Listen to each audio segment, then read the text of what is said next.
Do you have any concern that with what's going on with AI? I'm not threatened by it, but I feel like certain people, if you're like an assignment writer or an assignment director or a special effects guy, maybe. I feel like the really good special effects people are not worried, but like, you know, I think they should be worried.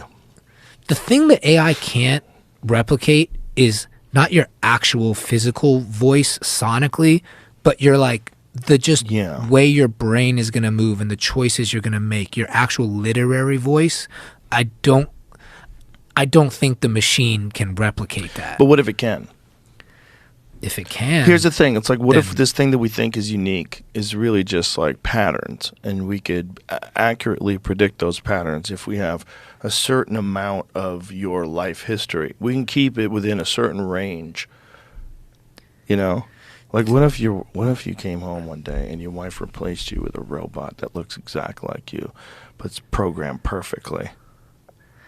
Yo, you know how weird that would be? It's wouldn't happen definitely to you, but imagine being like some douchebag banker guy, and you come home, and your wife goes, "Come on in, there's someone I want you to meet," and she shuts the door, and then you come from around the corner staring at you, and she's like, "I am tired of your bullshit, and I can just keep you around without having you around, and he'll do whatever the fuck I say."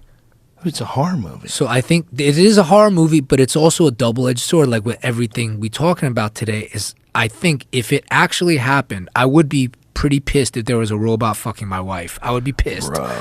But he's you, but he's never gets tired. He doesn't even eat food. Here's the thing I think about with like people is I think the most distinctive specific thing that makes us who we are is your actual human spirit. Yeah. Now, for the AI to replicate that, that would mean that your human spirit has a signature and a code that can actually be codified. That's what we're asking. Mm-hmm. Can the human spirit be codified? Or is it actually random and organic and unpredictable in this way that we've been thought to believe, like existentially?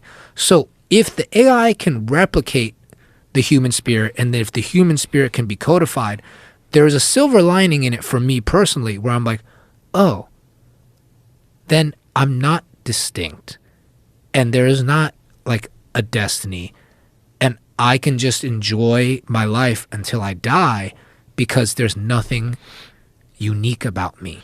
And also, you might already be in a simulation. You might already be in some sort of a computer program. It seems preposterous, but the whole world should be preposterous to you. It should seem crazy that we're on the brink of nuclear war. It should seem crazy that we're counting down the days till the iPhone 15 comes out. Super excited about its launch. Like, what are we doing? Like, if each individual, all of it's crazy. Yeah, if each individual person could be codified into like a QR code of your human spirit. When we're asleep in one night, a computer could simulate 3,000 years of human civilization. Easily. It could literally probably do more, that. because it would probably create a better computer that has even more capacity and more capability. And then if it did that, then what's not to say like it can manipulate time and space? Now, that's the next. Can you manipulate time and space? Of course you can. You just have to figure out how. And we're not close to that yet. But if we're close to making something that figures it out, that makes more sense. Right now we're manipulating existence. Yeah. So then the question is, can existence be boiled down to a code? I think that's the question of this era, this generation right now.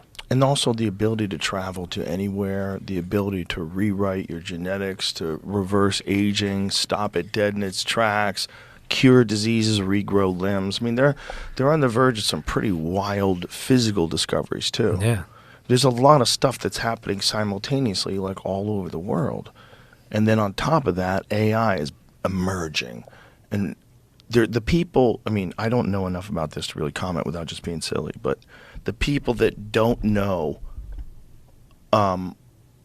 what's going to happen, who are educated in it, they're scaring the shit out of me.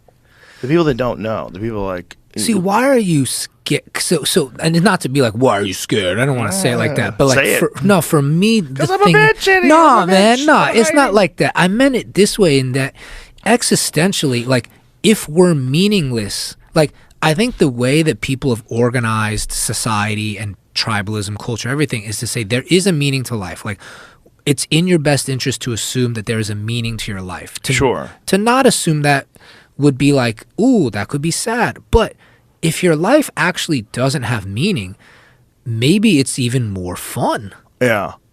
Who knows?